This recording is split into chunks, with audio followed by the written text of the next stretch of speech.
out of the elevator. This is our tiny lobby. Tiny, tiny calendar.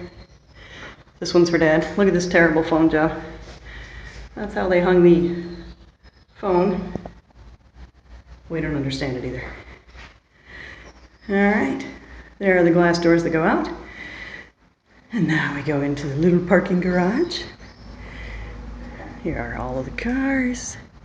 We go this way. This is the driveway that goes around our building. And there's our van up there on the hill. You can see it. There's our van. So we walk up next to our building. Here's our building, 6 stories.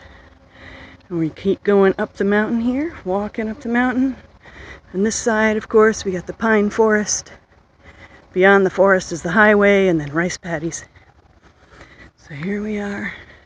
And way up there where you see a flower box, that orange thing, right? Whoop, too close. There is our apartment. It's right outside our door. On the balcony, I put that window box there because I didn't know what else to do with it. Then we go walking. This path over here is the one that Nick and I like to walk on. It's a nice loop around the back of campus. But the garden path is up the garden. So here's a little orientation. Here's the back of our building with the LPG gas something.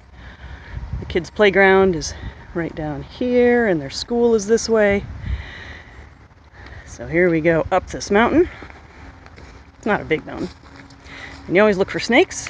Often I found snakes in the grass over here to this side. And the kids for PE have to run up this hill and around and down. But they usually stick to this path, which is good, because the garden is up here on this path. So further up the mountain, it's about the highest point on campus is where our garden is. You can see the woods. A lot of these ridiculous acacia trees with big thorns. Here's the sign I made that said, "Oh, this is someone's garden." Why, look. Yay! And yes, I drew those goofy pictures. Then we look up here and there's the pergola. There's the garden space and the green netting. That is our anti-deer fence. Noru is deer. And that's all you gotta say at a garden place. Noru! And they know what you need. So here we have, I don't know, 15 different families and plots and everything. We got a girl down here with just flowers, and her mom's got all vegetables, and a couple people who haven't made it up here yet this spring. Some people like to decorate with rocks and little gnomes and owls that they found. Oh, there's a little bird in this garden down there at the end.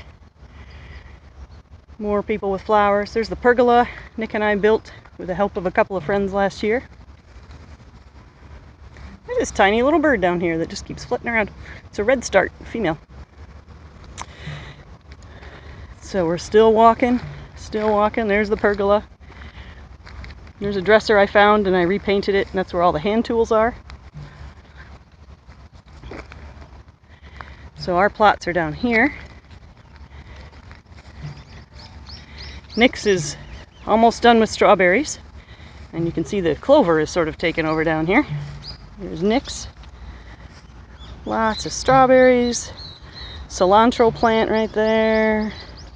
And then back there he's got peas that are started. And some basil. Some tomatoes. A lot of volunteer tomatoes this year. Open the gate here. I'll show you how that works later. And then my garden is behind Nick's. And you can see the rocks. You'll see I've been collecting rocks whenever we go to the ocean or I see a cool one alongside the road. Because of course there are no rocks on the mountain. And I've got daisies here. Behind those are some bee balm, bergamot that hasn't bloomed yet. Peonies, nasturtiums, columbines. Here I'll have a ton of yellow coreopsis. Back here I've got some coneflowers, columbine, no, not columbine. What are these called? Clematis. These are almost done blooming. More bergamot. I stuck my rubber tree up here because I didn't want it anymore, and you know, it's doing okay. It's not fantastic. Part of a kimchi pot I found, azalea plant.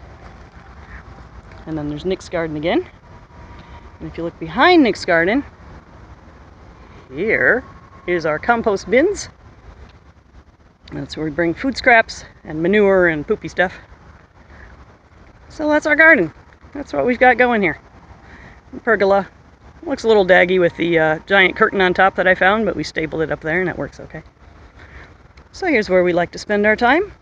And you say, huh, where the heck is the water? How do you get water up there? And the original plan was to just carry it up from the school that's down on this end. You see another sign here, and then there's a slope down the hill to the kids' school, and there's a fountain. We thought, well, we will carry the water, which was really dumb because that's a long ways to go and it's a lot of work. So instead, the school ran a hose up for us. You can see the black poly hose here and the little orange spigot there. And then it connects to what they call here a magic hose. And this magic hose extends, gets much, much longer when it's full. And then when it's not full, it shrinks all up. And that can reach every corner of our garden.